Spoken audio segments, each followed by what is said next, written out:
Hi, welcome to Head Start, the podcast for race directors and the business of putting on races. It's very fashionable these days to hear people speak of influencers, people who work with brands to promote their products and services to a niche audience in which they have a strong following. Well, our industry has had that for a while. They're called race ambassadors, and they can be your race's special influencers, going out into the community and spreading the word for your event in their running club, weekly group run, or the next race or expo they attend. Well, today I have the pleasure of talking with William Dyson, Communications Manager for High Five Events. William manages the race ambassador programs for such prestigious events as the Austin Marathon, 3M Half Marathon, Captex Tri, and Kerbal Triathlon. And he'll be sharing his thoughts with us on how you can launch, grow, and manage your own race ambassador program, including tips on using incentives, keeping track of your ambassador's performance, and ways to come up with unique ideas to make the most of your ambassador's community reach. Before we go into all that though, a quick shout out to our podcast sponsor, Give Sign Up, Run Sign Up, the leading all-in-one technology solution for endurance and fundraising events. More than 22,000 in-person, virtual, and hybrid events use Give Sign Up, Run Sign Up's free and integrated solution to save time, grow their events, and raise more. A big thank you to our friends at Give Sign Up, Run Sign Up for their enthusiastic support of our Head Start podcast. And if you want to know more about amazing technology that can transform every aspect of your next race, go visit runsignup.com. That's runsignup.com.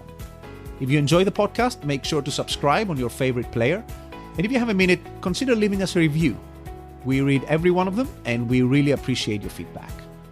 Okay, now let's get into this amazing episode.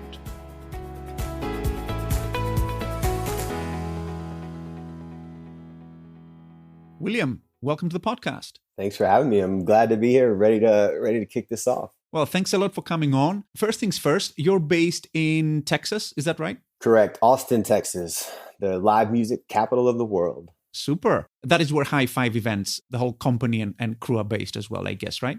Correct. The company was founded here. We're still here. We run with all the groups, swim with all the clubs. So we're in this community as thick as we can be. So tell us a little bit more about High Five Events. Quite a few people would know about the races you put on in the US. I mean, you have some really prestigious names on the roster. But tell us a little bit more about High Five Events and the kinds of events you put on, and also a little bit about your role within the organization. Yeah, so High Five was founded in Austin, but we're one of the largest privately owned, large-scale endurance event production companies in the country. Currently on our roster is the Ascension Seton Austin Marathon presented by Under Armour, which we'll kind of talk a little bit more about today as it pertains to our ambassadors, but also the 3M Half Marathon, which is one of the fastest half marathon courses in the country. We also have the Captex Triathlon, which next year will celebrate its 30th anniversary as Austin's only downtown triathlon. And then we also have Kerbal Triathlon Festival, which we just produced a couple of weeks ago at the end of September out in the Texas Hill Country. And that event actually just celebrated its 10th anniversary. So we've been around for a while. Like I was kind of saying earlier, we're endurance athletes ourselves. So we know what we want and what we expect from events and from the production of those events. But we also tap into the community so that we kind of have that firsthand feedback that, maybe some other event production companies don't necessarily have access to. And your role within High Five Events, you're the communications manager, is that right? Yes, sir. And I wear a couple of hats within that, but that pertains to everything from press releases to content creation, media relations, community relations. I also handle and manage the elite athlete program for the Austin Marathon and Austin Half Marathon, also the elite field for the 3M Half Marathon. And what we'll really dive into today is essentially the ambassador program manager. And how are things with races coming back for you guys? Are you back to full swing? Oh yeah, we're definitely back to full swing. We did have kind of a modified version of the Austin Half Marathon earlier this year from its original date. We worked with the city to have a postponed date in late April. But the Kerbal Triathlon Festival that we just produced a couple of weeks ago at the end of September saw the largest field in the event history. So that gives us a pretty good picture and some indicators that people are ready to come back, people are ready to race. especially, since they've been off for 12, 18, 24 months. I think Texas I was discussing this with a guest I had a few episodes back. who was the marketing manager for the Woodlands Marathon, and he was telling me that Texas generally fared quite okay through the crisis, I guess. I mean, it was one of the first ones to open up with like in-person events. So, do you guys have a particularly hard time through the pandemic? I mean, I guess as difficult as everyone else, but what really came in handy was our working relationships with our sponsors, our partners, but also with the city of Austin and various officials that we interact with just from an event standpoint alone. Being able to really come together and kind of have a mind belt almost to be able to not only produce events that are beneficial to the city and to our communities, but also to do that in a manner that's safe for staff, volunteers, and participants. Super.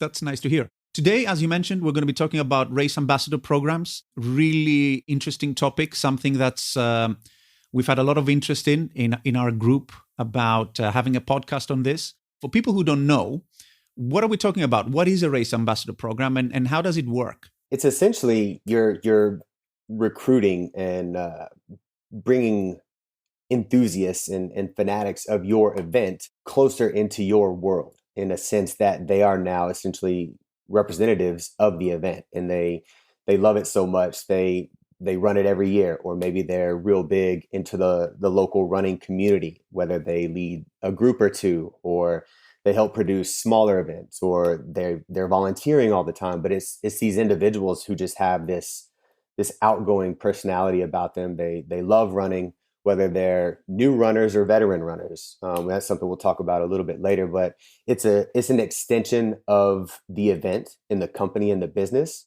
And what it does is it allows individuals like myself to essentially be in multiple places at one time, because we then empower these individuals and give them the tools and the resources necessary to go out and be the ambassadors and the representatives of these events that then can kind of infiltrate the community a little bit more and really expand the impact that we have. And from the point of view of someone like, High Five Events, or from the point of view of a race director, what are you trying to achieve with a race ambassador program? Sort of, why are you doing it in the first place? It's a chance to increase our exposure. It's a chance to expand the brand awareness, really, really increase that community engagement. That, I mean, there's only so many group runs I can attend. There's only so many 5:30 5Ks I can attend, so many happy hours I can go to.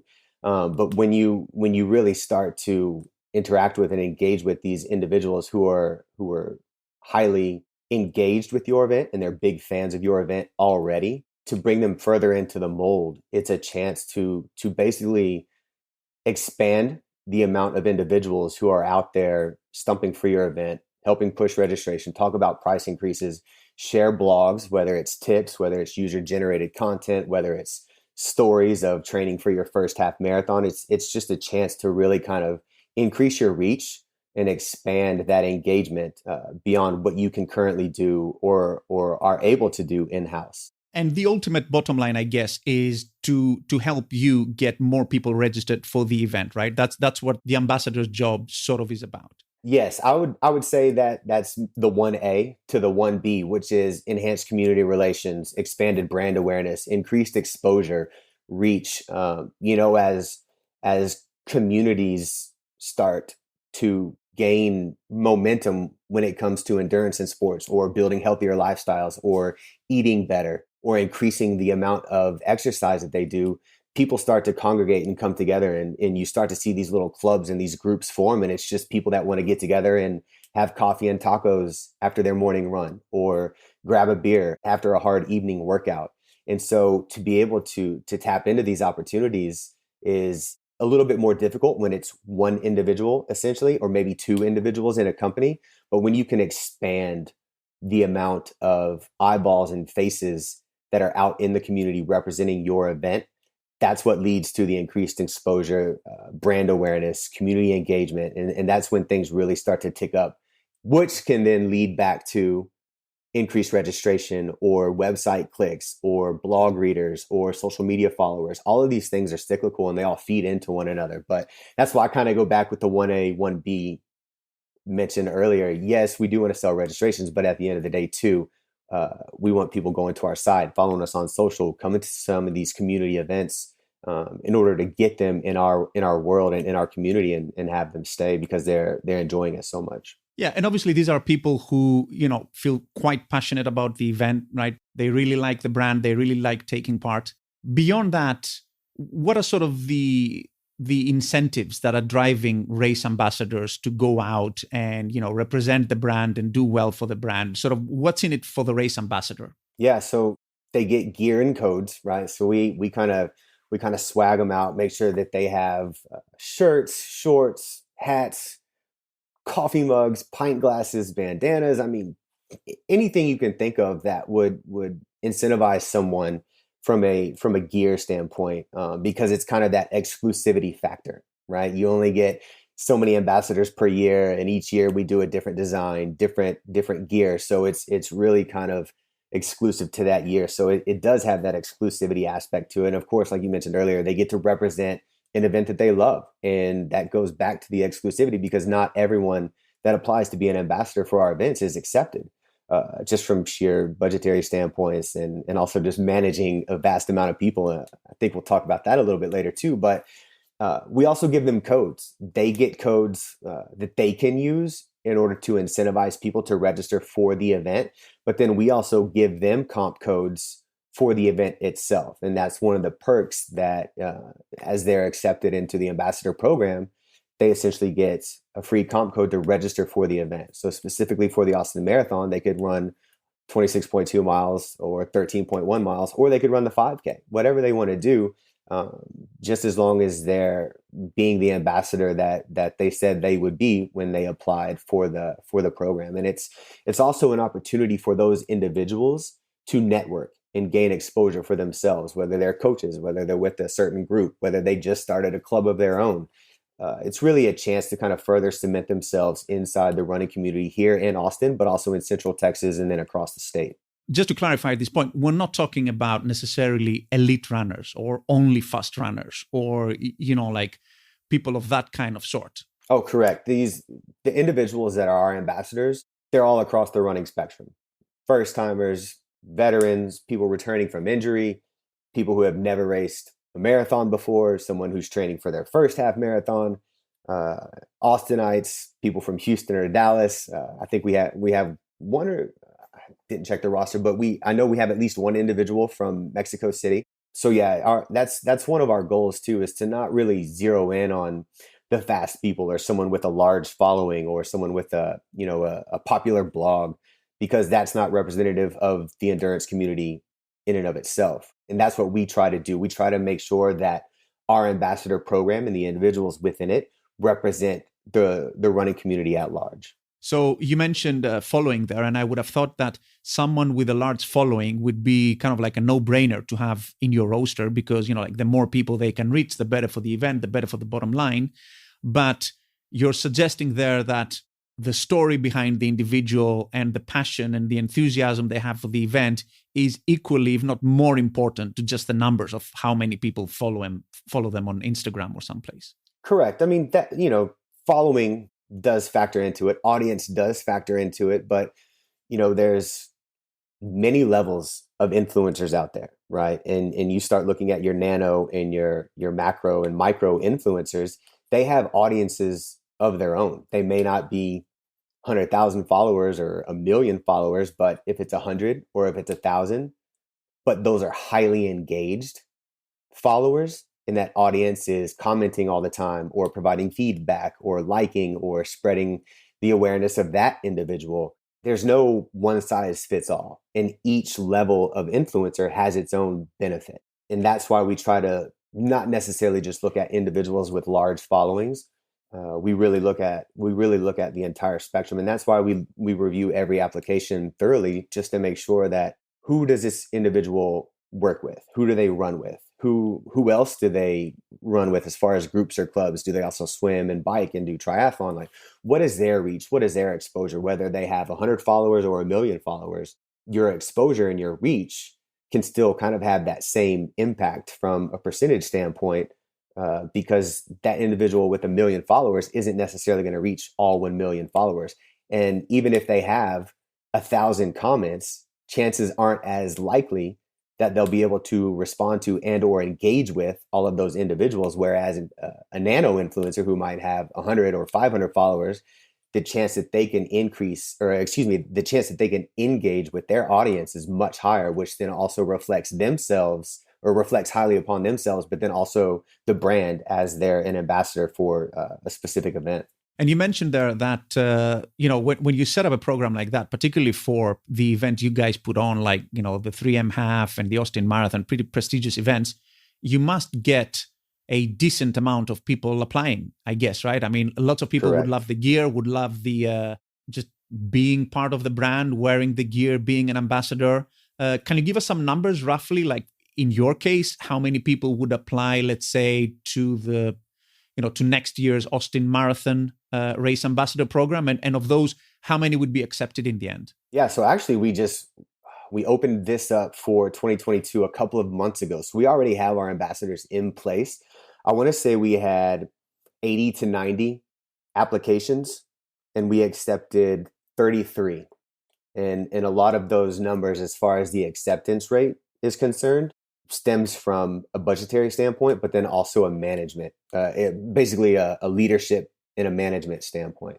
Yeah, because this thing, people may not necessarily realize, I guess, and it wasn't obvious to me when I was thinking about race ambassador programs, but this is managing people, right? This is managing a good, 30, 40 people per event. And as you said, it's not just the money you put in to get the gear, to train them, to do all of that. Like from a budgeting point of view, it must take a lot of time to just coordinate all those people. You're right. I mean, you just think about the communication aspect alone.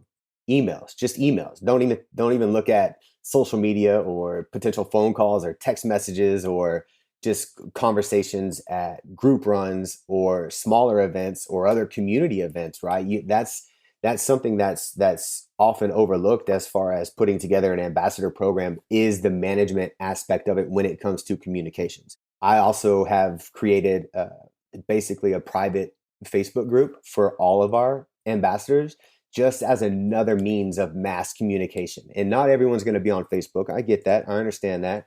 But those individuals who might not check their email all the time might check Facebook more. It's just a different platform and a different opportunity to communicate. But what that Facebook group does too is it also opens up the floor for other discussions. It opens up the floor to questions that an ambassador might ask of me, but that another ambassador might be able to answer, or at least start a dialogue about that question in response to it until I can get there. And what that does, and what I've seen these last couple months, is that tends to reduce the amount of communication that I have to do. If I can go in and see that question's been answered a couple of times by a couple of different ambassadors, boom, I'm like, yeah, Chelsea and Brian are right. Thanks for your help, right?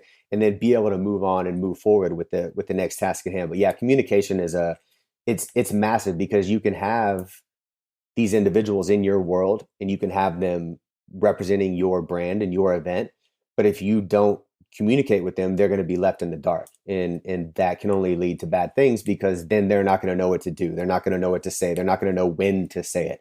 They're not going to know how to share things, or what certain things they should share, or how they can answer certain questions. And I'm a big over communicator. That's, as a communications manager, that's just kind of my MO. So any information I can give them 1 to 2 weeks out in advance and then provide reminders throughout, I'm going to do that for them, because that then empowers them to communicate messages and share content that we as a brand and as an event want shared. And that's actually a great tip. I've seen this kind of approach being used with managing volunteers as well, creating the community and the peer-to-peer network where people can sort of like answer questions for themselves. It takes a lot of time and burden off your chest, I guess, where you have to Correct. run all of those things. You're empowering them, right? And that's what you want from these ambassadors. You want them to represent your brand and your event to the fullest of their capabilities. And if you're not giving them all the information they need, or answering their questions, or talking through scenarios, or providing examples, then they're not going to feel the confidence they need to feel to go out and effectively represent your brand and your event. And in terms of the direction you're giving them, on top of them interacting with each other, I guess this is more like a personal thing, but like for you specifically, how micromanager do you get with your race ambassadors? Do you actually send them, for instance, like an actual schedule of when to post, or even, like things to post about, like, or do you give them a lot more flexibility to do their own thing and post at will? Yeah. So there's kind of two different scenarios when it comes to that.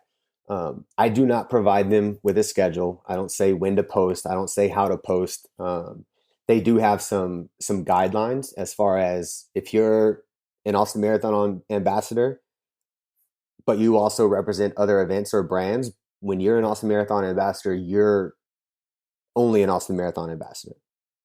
And we do provide them with content and designs when it comes to price increases or anything that's specific or associated with a date, because we want them to share what's on brand, and it follows our color scheme. It shares our logo. It shares the exact font and the text that we want. So, and there's not a specific schedule with that unless the design has text in it that says price increase tonight, or price increase tomorrow, or price increase in 5 days. So those are kind of the only times where requirement is concerned and kind of mandated. But outside of that, we want them sharing tips. We want them to post about their training. We want them to post about their accomplishments. We want them to share the bad runs, or the small injuries, or the big injuries, or coming back, or being sick and missing a week's worth of running. And what does that mean? Because other runners are dealing with those same issues. And to have it come, like you mentioned earlier, that peer to peer, individuals are more likely to believe in that and follow that individual, or believe in what they're saying, because they're experiencing the same thing, and they can modify off of that, or they can follow what that individual is doing, or they can tweak their tips and their advice to fit their own scenario. It's not a free for all, but it's definitely kind of I don't know, controlled chaos might be a good word, because some people like to share a lot. Some people like to share once a week. Some people are on Instagram and not Facebook. Some people are on Facebook and not Twitter and Instagram, right? And so that's where you kind of got to figure out where individuals' strengths and weaknesses are, and really zero in and play to those strengths and weaknesses. And that kind of goes back to that communication aspect. It's like, hey, tell me everything that you like to do and tell me what you don't like to do. Because if you're not on Facebook, then I'm not going to keep inviting you to the Facebook group or give you these certain designs to share. And that just goes back to understanding your ambassadors and what role they fit in order to maximize the opportunity that has presented itself within the ambassador program. When they actually share that content, like the training runs, all of that stuff, how does your event come into that? Do they sort of like hashtag, Austin Marathon or something, or they just drop a thing about, oh, I did my run today, sort of training for the Austin Marathon? Like how explicit does the event come up through all of that content? Yeah, so they'll tag us basically and remind people that they're an ambassador for the event. And that way we can see that and share certain Instagram posts or stories or comment on Facebook. And they don't have to do it all the time. We don't want them to overwhelm their audience or their community, because that's not natural. Essentially, like if they're just posting about being an ambassador all the time, people are going to get turned off by that, because that's all they're going to see. That's not why they followed that person in the first place, right? Now, if they're sharing their unique code, of course, we want them to remind people that they're an ambassador for that event. And that's why they should use their unique code to save $10 off their registration if they use that individual's code. So it kind of goes back to what we were talking about earlier, and kind of understanding people and their strengths and their weaknesses, and making sure that they're following a lot of the guidelines that were set forth whenever they first came on board. And beyond the online stuff, which I guess is what comes to mind for most people, do you expect them, or would people go out of their way to also engage with runners offline? Maybe do like a group run, or maybe go into their local running store and hand out leaflets or anything like that? Oh yeah, that's another big thing as far as posters and flyers and postcards that they can hand out. And that's why it's beneficial to have a certain segment of your ambassador program outside of Central Texas for our specific for specific purposes for this podcast, and having people in San Antonio, Houston, and Dallas, I mean, that's big because they then have their own network, right? Their own connections. They can take that stuff into those areas that we necessarily can't get. And they have those personal relationships with those individuals, with those managers, with those store owners, with those group leaders that we don't necessarily have. And so it's another avenue by which we can have an impact on those communities and get our brand into places that it might not otherwise be. And I'll give you a couple of examples. You know, when this first started, one of our ambassadors created a Strava group for the ambassadors that they could just follow one another and share their runs, share their training.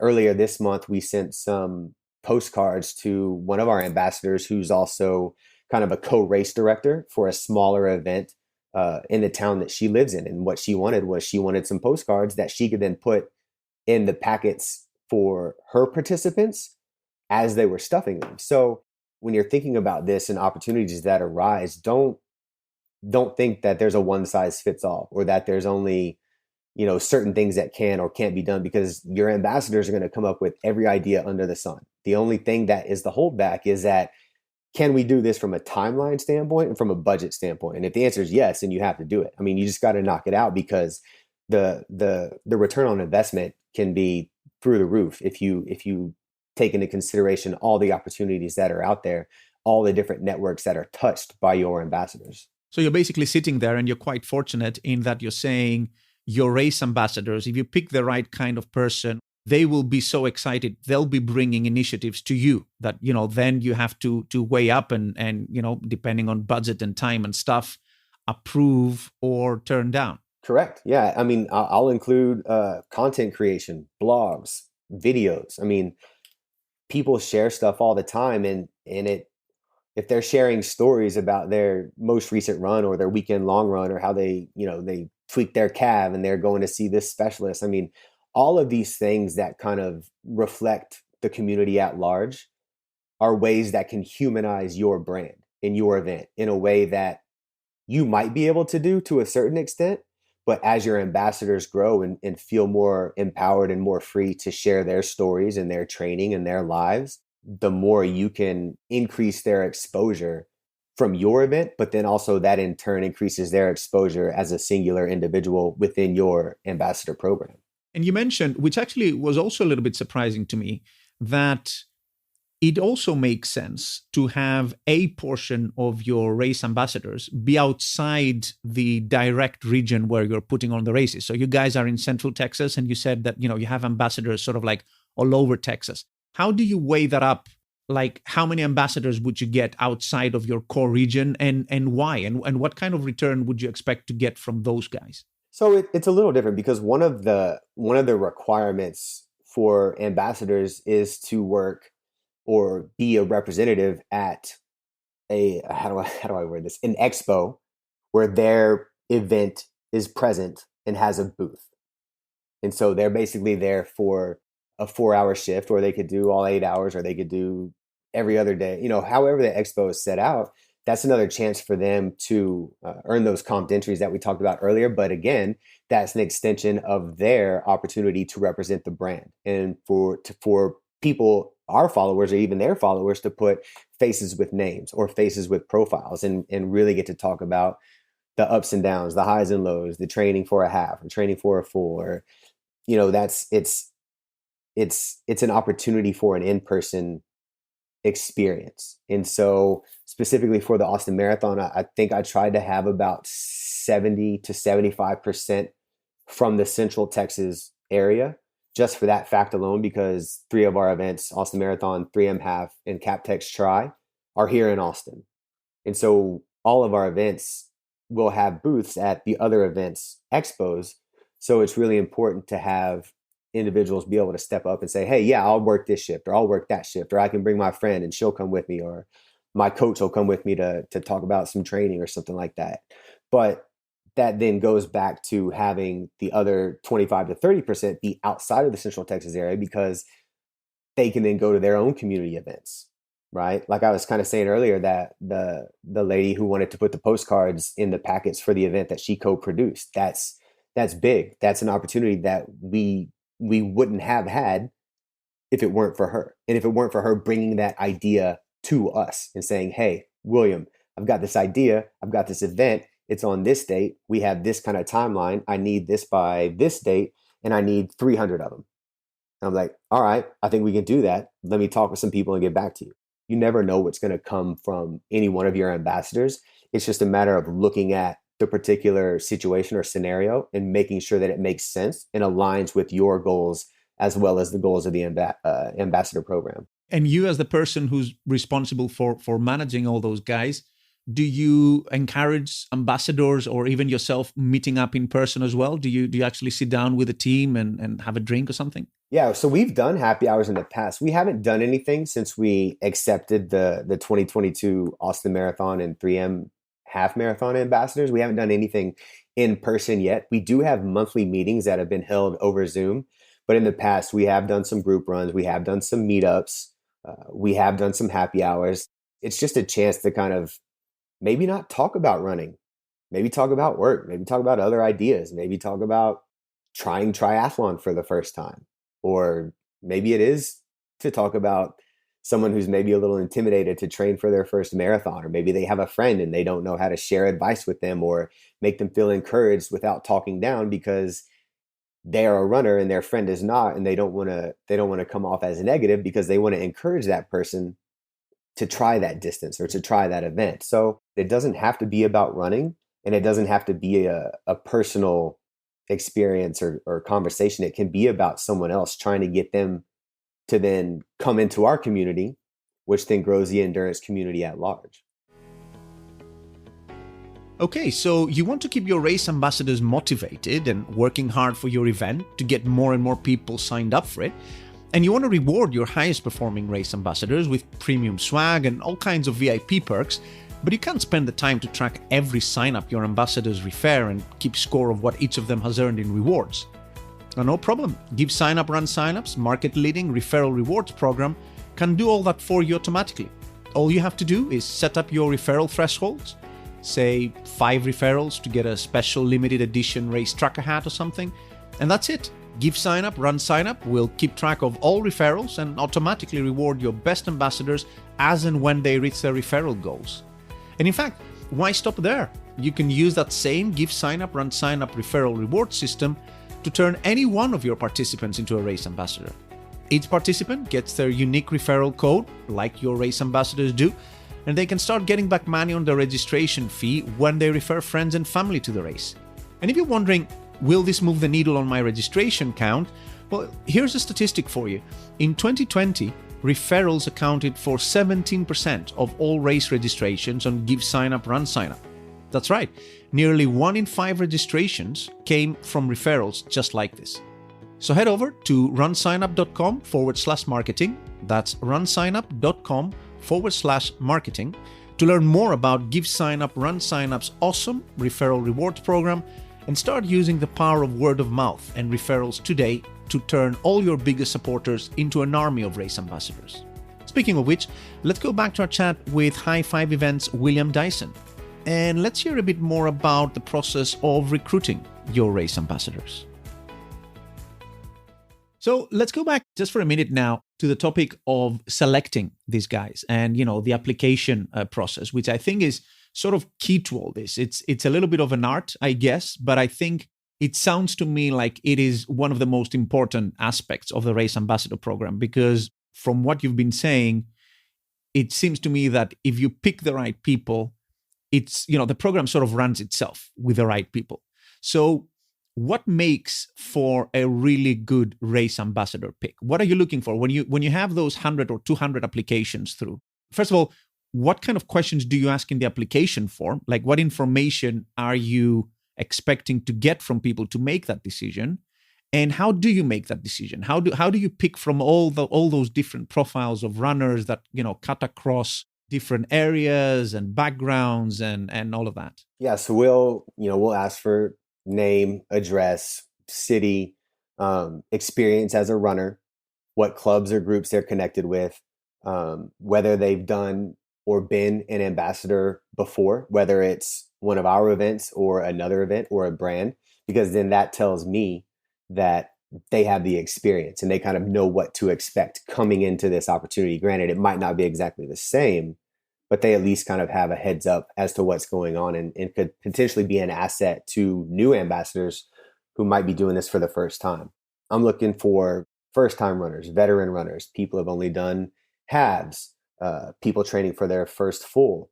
We're looking for slow people, fast people, middle of the pack people. We're looking for all ages, male, female.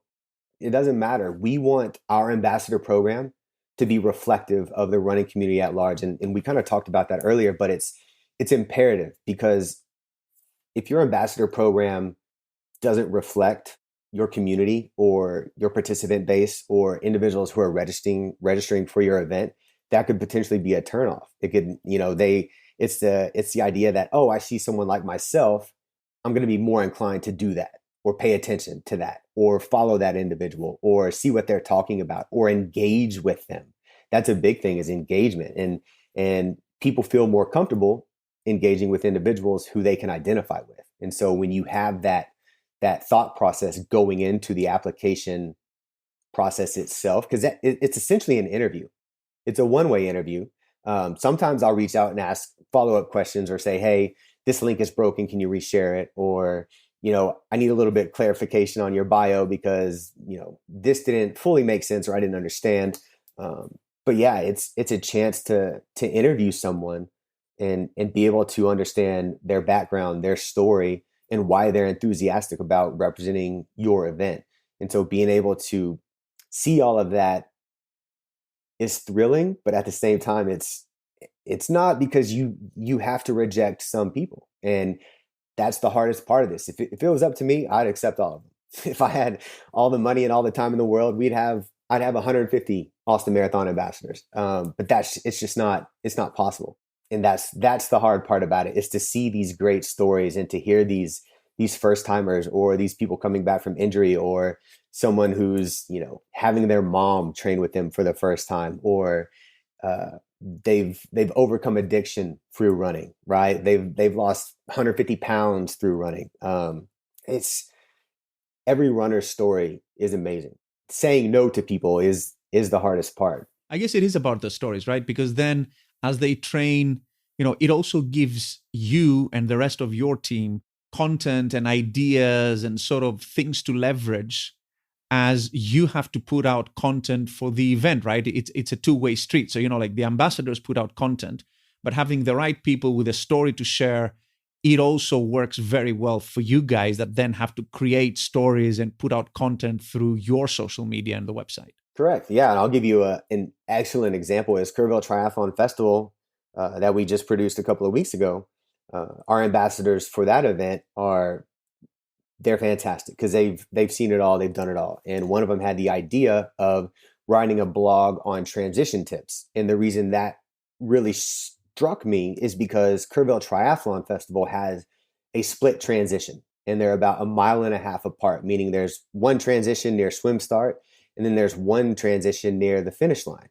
And so once they get out of the swim, they go to the bike into that transition, and then they bike to the other transition. So it's a little bit different from your traditional triathlons that have one transition. So that person's always coming back to that spot, right? This ambassador wanted to write a split transition blog with tips and advice on how to handle it, how to prepare for it, what to look for, what to not look for, how to pack your bags, when to rack your bike, when to set up. And, we could sit here and write this stuff from our standpoint and our knowledge and our experience in dealing with all this. But again, it comes back from that peer-to-peer mentality.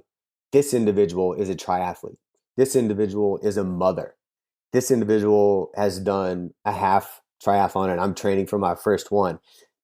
These tips and this advice is beneficial to me as a registrant reading this, knowing that it comes firsthand from a person where I can click on a link and go check out their Instagram profile or follow them or slide into their DMs and ask a question, right? That's another thing, is these individuals have the power to answer questions on our behalf because they're knowledgeable about our event and they're knowledgeable about the sport. And that's another aspect that's kind of underrated is, they have the opportunity to also be that mouthpiece for your event. And granted, that's a little different from media opportunities, which are a whole different animal in and of themselves. And I'll work with individuals, to make sure that they're prepared and have the questions ahead of time and all that good stuff, especially for live or taped interviews. But yeah, if someone reaches out and asks a question about a blog they wrote or know they're an ambassador, and I mean, that's one less question I have to answer on social media. That's one less email our team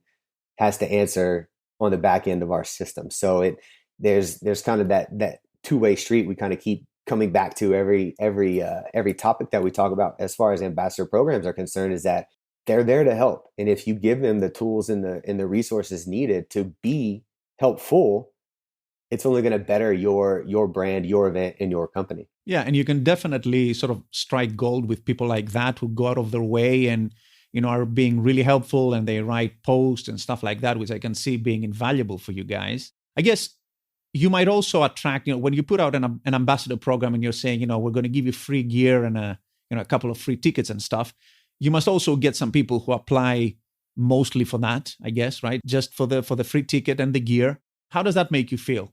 That's actually, that population who fills out those applications is surprisingly low, and it's surprisingly rare. I mean, yeah, I'll get some where, the bio says, "Oh, I've been running for 5 years. I love to run. I love Austin."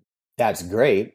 I would love to accept you, but sell me on your story, your experience, your network, your running life. How do you fit the brand? How do you represent the brand? How do you identify with the brand? Because that informs me what individuals are going to be best suited for the ambassador program. Yeah, there's some people out there that know about the gear. They know about the codes. They know about the codes to our other events. But it's pretty easy to weed through some of those individuals. But that's also the good thing with a lot of applications and a lot of applicants, is you can sift through these stories, and that kind of helps identify, all right, yeah, I hate to say no because you've been running for a long time and you're, well represented in the city, but these other people have even more amazing stories, and they represent the brand better, and they represent the community better. And so if anyone out there is listening and they're applying for an ambassador program, you sell yourself, make yourself seem like the perfect fit for the event you're applying for, because that's what's going to catch someone's eye, and that's what's going to make them want to accept you and essentially become an extension of the brand and the event. So I'm thinking in all this that perhaps if someone came your way, or maybe you reached out to maybe like a celebrity or like a really well-known person, I would think they might be good for your race ambassador program. I mean, generally good for publicity for the event. Do you ever get that kind of profile, or seek out people who, are just beyond just being like a running influencer, being someone really famous, and tell them, like an Austinite or something, and tell them, come join the event. Like we really love to have you. Yeah, that's a whole other conversation. Yes, they're still ambassadors, but those really, really, truly present one-off customizable opportunities to work with that individual or those individuals. I'll bring up a very specific example, is that the 2012 Olympic silver medalist, Leo Manzano. He's from Central Texas. Actually, he's from Mexico, and then moved to Central Texas, ended up going to UT. Just an amazing human. Great story, down to earth, willing to help out any and every way possible. We've worked with him to help produce some mile events in the past, but he's been the Austin Marathon celebrity race ambassador for the last 4 or 5 years, I believe. And that's a completely separate opportunity from the ambassador program, although there might be parallels to the ambassador program as far as being a representative, answering questions, helping produce content, creating opportunities or opening doors, right? It's just on a different level, and it provides a different opportunity. And sometimes those individuals are compensated financially. Sometimes it's gear and passes and comps and VIPs. Sometimes it's connections with sponsors and partners for additional ancillary opportunities. I mean, like I was kind of saying earlier with our ambassador program, there's nothing you can say no to outright. It's just a matter of the timeline, the man hours, and the budgetary constraints that come with each possible scenario. And so Leo is an amazing individual because a lot of his content that he pushes out, and I'll work with him to create make sure he's tagged in social media, or if he has specific messaging, I'll send it to him. But then he also does it in English and Spanish because that's his community, that's his audience, that's his following. And we have a large amount of participants who come from Mexico, historically and even recently. And it's great to be able to tap into that network because it's authentic, it's genuine, it's coming from Leo, but it's an extension of the Austin Marathon and Austin Half Marathon. And that's what helps resonate with those individuals because it's coming from someone that they know and love and trust through the Austin Marathon. And that's something that we necessarily wouldn't be able to do because we don't have that relationship with Leo's community the way that Leo has that relationship with his community. Yeah, that's a really interesting point. I never thought of that. That basically for you guys, particularly in Texas, there's also the bilingual angle to it, right? So you want that content to be going out across both Spanish and English, and just hitting those communities in a way that feels familiar to them and in a way that feels sort of like genuine. It's helpful because that's your audience, right? That's representative of the running and the endurance community at large. And if you're not communicating to those individuals in some form or fashion, or understanding what they need or what the individual needs, and in this case, Leo, what he needs to share from a content standpoint or from a language standpoint, then you're missing a massive opportunity, and you're missing, or in our case, a decent portion of our participant base and also our community. So let's talk a little bit about the people who do get into the program. So, you send them an email, glad to have you. Welcome on board, guys. What next? So you have your race ambassadors. Do you send them out some kind of like standard kind of like media kit with logos and like your approved media that they can start using in their content? Do you send them out any specific day one instructions? How do you manage those people who come through the program? Yeah, so there's basically an agreement that they have to sign in return. And what it is it really breaks down what we want, what the expectations are, what they get, and what they can expect to get, and when they can expect to get it, to really go back to that two-way street communication scenario that we keep talking about. Is I want to know every individual knows upfront what they're getting and what we expect of them. And they have to sign that in some form or fashion and send it back to me. And then I check it off. But we're also, in the process, we're also asking them to submit a little bit more information, including, and this is very, very important from a content standpoint, is high-res photos, not screenshots or cropped images or a photo of a photo or something that you screenshotted off Finisher Picks with the Finisher Picks watermark scribbled all across it, right? Because what we can then do, and what I actually just sent them last week, was we have designs created with those very specific photos for those specific ambassadors that say 2022 Austin Marathon Ambassador, right? And specifically for this year, it has our 30th anniversary logo that we had created, but it also has their name on it. And it fits our brand, it fits our color scheme, it fits our font, it fits, the gradients that we have. And those individuals are then allowed to share those things however they see fit, whenever they want. They could share it 100 times, they could share it just once. I do ask that they share their acceptance as soon as possible because people they're jacked, they're excited, right? They the moment they get that acceptance email, they want to tell their friends, they want to tell their family, they want to tell Instagram, they want to tell Facebook. But we don't have those designs at that point in time, right?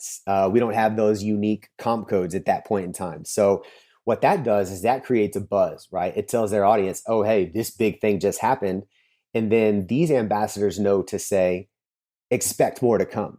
I'm going to have designs coming. I'm going to have codes coming. I'm going to have opportunities coming. And that kind of creates a little bit of buzz. I mean, when the Austin Marathon has 30 plus individuals sending that out, that's 30 different networks, 30 different audiences, 30 different communities. And granted, they all might be part of the same running/endurance community, right? But it's not going to have the impact we would have if we just sent out, oh, hey, we just accepted our ambassadors. We'll share some more information soon. It's not going to have the same impact as Jackie over here, who's just thrilled beyond belief and can't wait to tell her friends and family and following that she's an Austin Marathon ambassador. And so it really kind of deepens that impact you have, or that your brand and your event can have, through the ambassador themselves. Yeah, I've seen those kind of teaser tweets, particularly on Twitter, that people put out when they're first accepted into race ambassador programs, and they're really effective because, as you say, people are super excited. They can't wait to get started, and it also gives everyone who follows them like something to anticipate when the codes are going to be coming out, when they're going to be sharing that. So it's really exciting. So beyond the comp code that you're sending to them, which is going to be unique, so you can also, I guess, track what everyone's doing.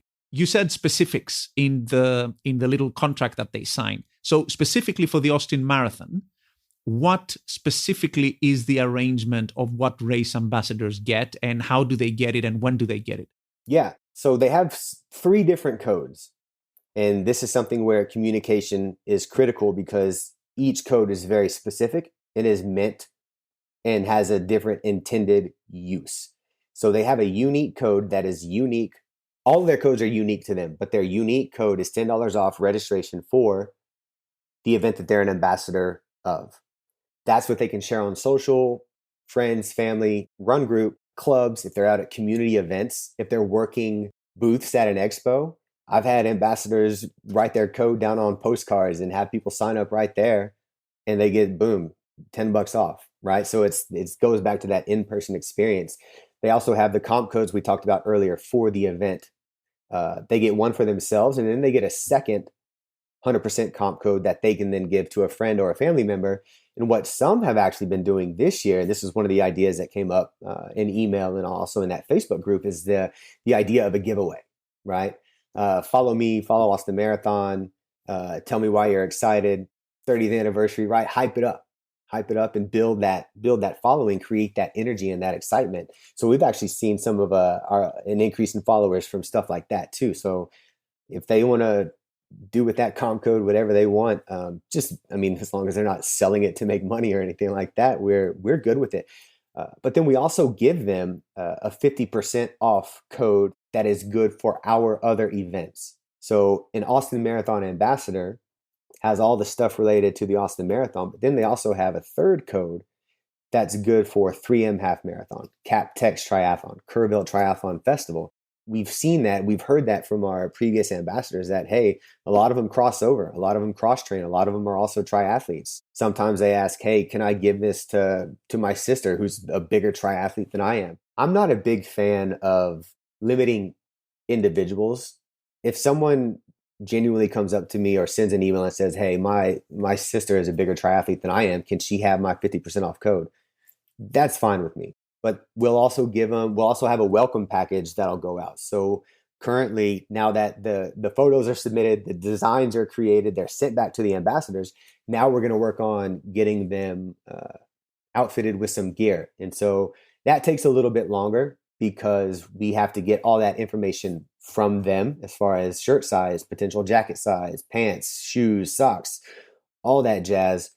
Because we'll then have stuff sent off that has, the 30th anniversary design and logo and the differentiation from the previous years. So that does take a little bit of time to get together and actually get shipped out to those individuals. So that's something that I know they're excited about. I know they're waiting for it, but that's kind of part of the timeline and the process, right? Getting them accepted, getting them their codes, getting them these designs that they can then share on social media. And now this almost like this welcome package is kind of the next step in that iteration. But then we'll also have quarterly packages wherein we get koozies, pint glasses. I mean, anything that we can do to kind of continue to reward these individuals for their efforts and their time and their energy, we're going to do it. And if we have to ship them out, we're going to ship them out. If we can do it at a happy hour and give them away, we're going to do that at a happy hour and give them away. The free tickets that they get, I mean, I guess the gear, you send it out to them because you want those guys to be, branded head to toe with your stuff.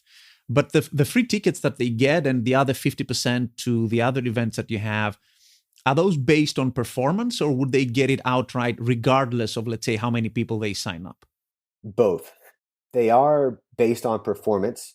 But what we saw last year is that when you base it off performance, and having people hit certain triggers or certain goals or work a certain amount of expos or booths, is in you're giving access to those codes in one-off scenarios, which is very time consuming. It's extremely time consuming because then you end up dealing with 5 emails from one person saying, "Hey, I did da da da da da. Can I get my free code?" And then boom, 6 weeks later, they're like, "All right, I did X, Y, and Z. Can I get the second code?" And that's could end up being 12 to 15 emails for 2 codes for one person of your ambassador program. So what we did this year is we gave them access to those 2 free comp codes at the beginning. And I told them why. I said, "Hey, this is time consuming. This is our way of this is your reward based on these things that you have to do. We're going to track these things and I'll keep tabs on if you come to a booth or work in expo or your code usage, or if you're at a community event, we're going to keep track of these, but here are your comp codes up front. Go register, do what you need to do." That way, that essentially eliminates the need to handle those situations on a one-on-one basis and track certain things on a one-on-one basis. And so being able to communicate that and have them understand that, hey, this is how it was. Here's the feedback we got. Here's what we did to better the program. Don't let us down. If you need something, come ask, right? If you're having troubles, come ask. If you're not having the impact you thought you'd have, let's talk about ideas. But here are your 2 comp codes up front. Go get registered and share your other one with friends or family. Yeah, I think that makes sense. I mean, I can definitely see how it could be too much work to basically track all of that across like 40 people, like ticking boxes and moving them along. I did this, I did that, just to give them the ticket. And I guess you give them the ticket up front, they're happy, they understand what you're doing. There's like a trust element. Correct. And that's something too that factors into the next year or the next opportunity for ambassadors for that specific event. Not only can you get feedback from that, but you can learn from it. You can say, all right, well, this worked way better than we expected. We're going to continue to do it. Or we had 25% of ambassadors not reach their goals, but they got their codes up front. What do we do to mitigate that moving forward? Or how do we help them be more successful moving forward? So it's not even just about trusting them. That is a massive component. It's also about basically streamlining the system and creating a path of least resistance, not only for the ambassadors, but also for employees who manage opportunities like this, myself included. So how can I make my job that much easier? How can I reduce the amount of communications needed to resolve this one issue or this one task or this one opportunity? And on top of the of the standard package of stuff that you would give all the race ambassadors, do you have any kind of like special prize or something? I've seen that in some programs where a bit of a friendly competition element to it, and you say that the race ambassador who signs up the most people, or the 3 top race ambassadors, would get like something extra special from us. Do you have any of that? We haven't done that. That's actually a good idea. I'm going to write that down real quick because that might be an improvement for next year. So we'll give credit to you on that one. But there's already an inherent competitive nature amongst endurance athletes, whether they're first timers or not. It's just how we're wired. But what we're trying to do also is create more of a teamwork mentality, sharing ideas, what works, what doesn't work, how I managed this giveaway as an ambassador, how I handled this opportunity, how I worked this event, how I shared postcards here, how I used my code at this group run and shared it with everyone. And boom, I already hit my 15 because the group run had 100 people and they were all interested and they're actually currently training for my event, but they just weren't registered yet. And so being able to kind of take those mentalities and merge them is what we found to be beneficial in how we actually revamped the program for this year heading into our 2022 calendar. And then going into next year, you have a few people, they've pulled their weight, they've done great. How do you weigh up continuing with keeping some of those on board for the next year and introducing some new blood to the program, just, so you can benefit from new stories, new faces, all of that stuff? Because you also mentioned earlier that race ambassadors who've done that kind of thing before, they tend to become more effective. So how do you weigh up, the people with the experience, your veteran race ambassadors, against getting new people into the program? For last year's ambassadors, I said, hey, y'all, you gave me all this excellent feedback, all these ideas, all these thoughts, all the things that went right, all the things that went wrong, things that could be done better. Y'all are going to have first shot at 2022. And that was also stemming from some of them being 2020 ambassadors, but not getting to actually be an ambassador because of some of our canceled events. So we had a lot of carryover, but what I want to do is always give returning ambassadors first shot. But again, going back to clear communication, saying, hey, all of you might not make it. We want to have a nice mix of returning because they can help with questions and answers and ideas and help with the new groups, incoming ambassadors. But also there's going to be natural attrition. People decide not to run anymore. They decide to not do triathlon anymore. They move, they start families, they switch jobs that requires them to travel more. They just don't want to be an ambassador. They had a lot of fun, but it took up a lot more of their time than they anticipated. There's all these different reasons for natural attrition. It just depends on the applicants that come in.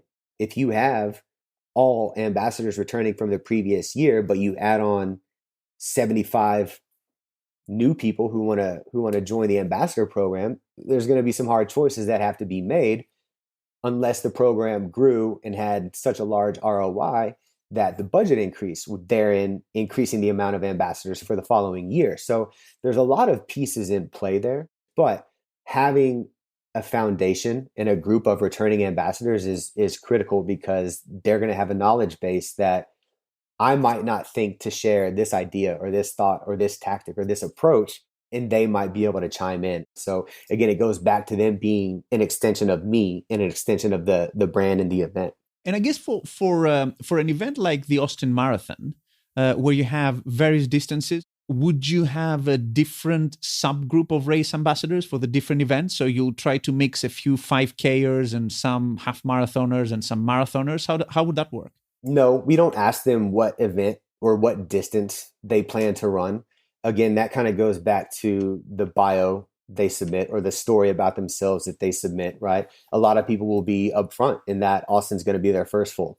That was a couple of people's applications. So that then kind of triggers, oh, hey, that's a good story. We might be able to glean some ideas from that, some content, some tips, some advice. We don't necessarily ask what distance they plan to run up front, but some people will be a little bit more forthcoming in their bios or in their stories about what they want to run. Now, when Austin Marathon ambassadors are accepted, they're not ambassadors of a specific distance. They're ambassadors of the brand and of the event. Now, if they have to drop from the full to the half, we'll take care of them. If they want to get, grow from the half to the full because they had an excellent training and they hit some really good long runs with their group, boom, we're going to take care of them and adjust that on the back end. If they want to run the 5K with their family or they got injured and couldn't train for a month and need to drop down to the 5K, boom, we're going to take care of them. That's all part of their story. That's all part of their background, right? That could be something that they talk about don't feel ashamed dropping from a half marathon to a 5K because you missed 4 to 6 weeks due to injury, or some other life scenario came up and happened and took you away from your schedule. Again, it kind of goes back to not being an ambassador of a specific distance, but being an ambassador for the brand or the event, although a specific distance might be tied directly to their story. So I've seen you advertise your race ambassador programs on the website, which I guess, is an obvious place to put it. And I've seen those high-res images and the stories, which is really great for visitors to the website. Do you go beyond that to advertise the program in hope of getting even more people to apply for it?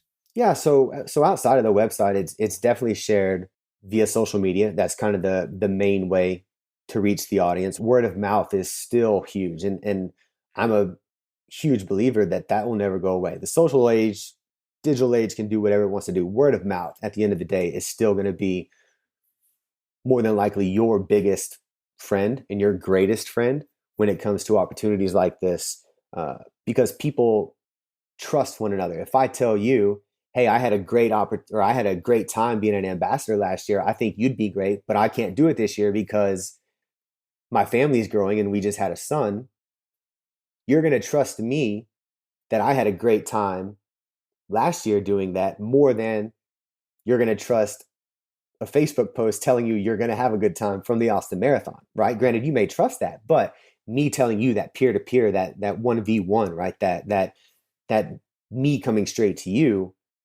you're gonna be more likely to take the next step because of what I tell you than what a Facebook post tells you from the event itself.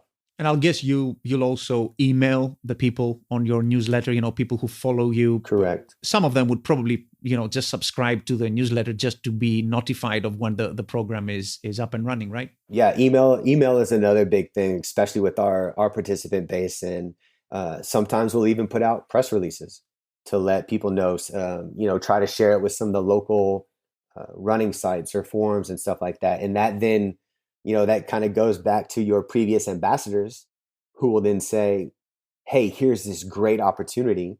I can't do it this year because of X. If you think you'd be a great fit, sign up, right? That goes back to that word of mouth, that sharing within the community. So there's all these different opportunities outside of just the, your straight up website, your straight up email, even in-person stuff, attending training kickoffs or smaller community events, or telling club presidents to include it in their email to their followers or their subscribers. So there's a lot of different opportunities, a lot of different ways to get that word out. It's just a matter of figuring out kind of that path of least resistance, like we were talking about earlier, that will then gain you the best pool of applicants with which to pull from. So last thing I'd like to touch on, which I think is quite important in all this, is return on investment. I mean, a pretty technical term, but I think people are familiar with it. Basically, it's effort in, stuff coming out of it. And I think should be quite obvious from all of this discussion that, it takes a lot of effort and a lot of time and a lot of resources also, just in straight out cash, to run a race ambassador program. So do we have any feel at all? And I appreciate that might be a little bit hard to pin down very specifically, but do we have any feel on the return you're getting on all of that time and all of that money that you put into the program? Yeah, I figured this might be a question, but you kind of hit the nail on the head about this still being kind of an unrefined science. And what I did is I just kind of came up with some general numbers based on certain items that then feed into that final number. So for an ambassador, a single specific ambassador, when you consider their codes, the gear, and shipping, it's roughly $1,000 per ambassador. Okay. They get about $1,000 worth of stuff in return, right? So that goes back to the codes and the gear, and even what I did is I just kind of included roundabout shipping in there, right? But when you think about that number, that doesn't necessarily include food and drinks at expos, or a quick breakfast, or a happy hour, or covering the tab of that happy hour, right? Other goodies as they might come along the pipeline, say as new sponsors and partners get involved. None of that was factored into that amount. And now, bringing up the ROI, what I did is I took the unique code usage alone, right? And so the minimum for each ambassador in order to get that first comp code is 15 uses. And that means they're using that $10 off. Someone is using that $10 off code 15 times. And specifically for the Austin Marathon, I took our registration as it stands yesterday for the marathon, the half marathon, and the 5K, which the 5K is 59. I think the half was 129 and the full was 149.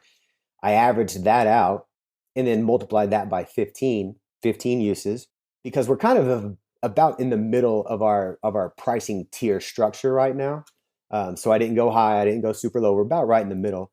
And that's $1,680 for the Austin Marathon alone, if you kind of average everything out. Now with 3M, it's a standalone half marathon. There's only one distance. It was 129 for the half. So that ended up being $1,935, as long as every ambassador has their code used 15 times. And again, that's middle of the road of our pricing structure. Those numbers alone, the ROI is already there. Now, if they go above and beyond and use the code gets used more time, that number only ticks up. And I go back to items that weren't really factored in for the ambassadors themselves as far as what they get in return. But there's other things that we just haven't been able to quantify or put a dollar amount to yet. And that includes engagement, exposure, reach, content created, booths worked, time saved. We kind of hit on certain aspects and scenarios where ambassadors kind of, like I was saying, they're an extension of me, of the brand, and of the event. There's a dollar amount associated with that because it saves my time, it saves our company's time, it saves my colleagues' time, right? So being able to put a dollar amount with that is something that only makes that ROI increase that much more. So if it's done correctly, if it's orchestrated properly, if it's communicated effectively, if the rewards and the incentives are there, it is an effective ROI. And it gets more people into our events, and it helps us reach populations in segments of the community that we may not be able to have the full effect within that said community that we want to have, wherein these ambassadors can have that impact. Yeah, and my guess would be that if 15 race entries is sort of the minimum or the benchmark, my guess would be that quite a few people would do a lot better than that. And as you say, there's all of these sort of like below the line items that you can't really put a number on, really. So, that's sort of like a bare minimum of kind of seems to be coming out at like 2x your investment. Of course, you need to factor in the time for you and the team. On the one hand, as you're saying, these race ambassadors, they're out there answering questions, helping people out. So they're sort of saving you time. On the other hand, you need to administer the program and stuff. But it's a really tough calculation for sure. Is there anything similar to that you would use to evaluate individual race ambassadors' performance? So you can tell at the end of the year, that guy pulled their weight, that guy didn't? Yeah, there's definitely, and this is, one of the things that we started doing this year is in a way of streamlining communication and kind of reducing the amount of time spent calculating these individual unique codes. What I do is I tell them, hey, you've already got your comp code. Just keep pushing your unique code. And what we'll do is we'll update you at every monthly meeting. I'll go through and I'll check each code myself. Maybe my colleague Fiona will help out and check them for that month, right? But what we'll do is we'll update the spreadsheet wherein those individuals, this is something I didn't even talk about earlier, all of our ambassadors, from a transparency standpoint, have access to this spreadsheet. And what it does is it also has their codes on it, all of their codes, so they can access it whenever they want. They can't edit it, but they have access to that. So they can see, all right, October meeting is coming up on the 21st. William did updates this week. I'm gonna go check the list. Or I worked a booth at the Kerrville Tri Expo. I'm gonna see if that was added to my basically line item for column F, where it says this person has done this. Or I wrote this blog and it got published. It's not listed in my section. Hey, William, add it to my section, because that then calculates or goes towards those contributions that we do track. I wish there was an easier way to track all that stuff, but for the time being, this is the best way. And it also just gives a little bit more time to communicate with these individuals and get to know them a little bit better. But yes, we are we are tracking stuff. They know about that up front. They have access to this. Again, that's another thing, as far as over communicating is concerned, transparency. You have to be transparent. You have to be forthright, because that helps build the relationship and establish trust. And that just kind of furthers their deepening involvement in their relationship with your brand and your event. You have to treat them like you would your title sponsor. If you're fortunate enough to have a title sponsor, you have to treat your ambassadors just like the person who signs that check for your title sponsorship, or the CEO who holds the finish line tape on race day. I mean, you got to treat them with dignity and respect, because they're, again, an extension of your brand and your event. And that's what it boils down to at the end of the day.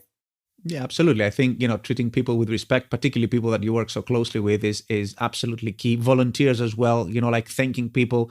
We've been through that in other episodes, that just a simple thank you to some of those people is the most important, the most basic, and the most important and most effective thing you can do that costs you nothing. And it's just a courtesy that shows that, that you remember their contributions, and you just say thank you at the end of the day. It's really, really important. Last question from me. Someone who wants to get started with a race ambassador program. I mean, there's quite a few events have those these days, which is great. But for people who don't and might be interested on the back of this to go out and launch their own race ambassador programs, what words of wisdom would you hold for them? I mean, just like you would want to do any other new implementation you want to add to your event, you got to do your due diligence, do your research, see what other people out there are doing, listen to this podcast a couple of times, maybe take notes. I mean, you can always reach out to me if there are questions, William at highfiveevents.com. there's no trade secrets here. There's nothing that, we're keeping close to the vest. But yeah, do your due diligence and research, and then be able to take what you've researched and what other events are doing and apply that to your goals, right? So in year one of your ambassador program, what do you want your goals to be? Is it a specific number of ambassadors? Is it a specific number of people registering through those ambassadors? Is it blogs created? Is it social media posts? Like, what are you wanting out of that ambassador program? So it's a matter of doing your research, but then making that align with your goals and making sure that your goals are attainable. That's another thing, because maybe this is a trade secret, I don't know. I always like to undershoot and over deliver. And that's it's also a big psychological thing, but it also makes you look successful. But that way you don't feel stressed trying to get, I wanted to get 50 ambassadors, but we only got 40 applications. How am I going to get 10 more applicants, right? Because then you put yourself in a bind to where you're trying to reach that number to reach a goal. And then you might be letting people who aren't as invested in the ambassador program as you want them to be into the program just to hit a goal. If you go over your goal, fantastic. By all means, do it up. But make sure that your goals are attainable, especially in year one, and especially if it pertains to your budget or dollars spent or dollars coming in.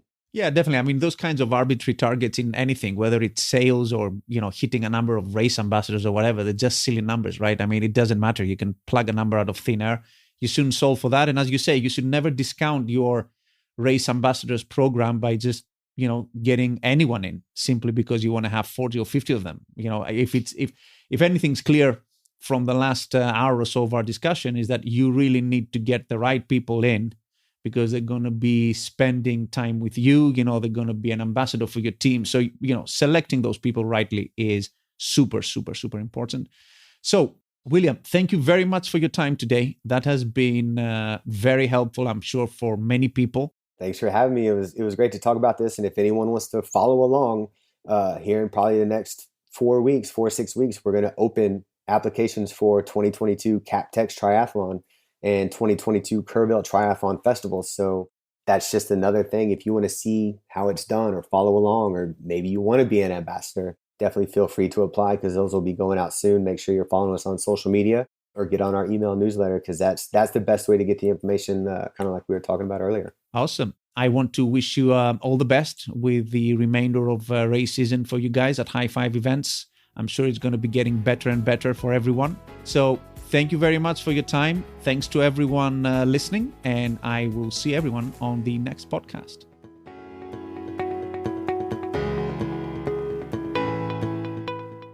I hope you enjoyed this episode on Race Ambassador Programs with my guest, High Five Events Communications Manager, William Dyson. You can find more resources on anything and everything related to race directing on our website, racedirectorshq.com. You can also share your questions about launching and growing your Race Ambassador program or anything else in our Facebook group, Race Directors Hub. If you enjoyed this episode, please don't forget to subscribe or leave a review on your favorite player. And also check out the podcast back catalog for more great content like this. Until our next episode, take care and keep putting on amazing races.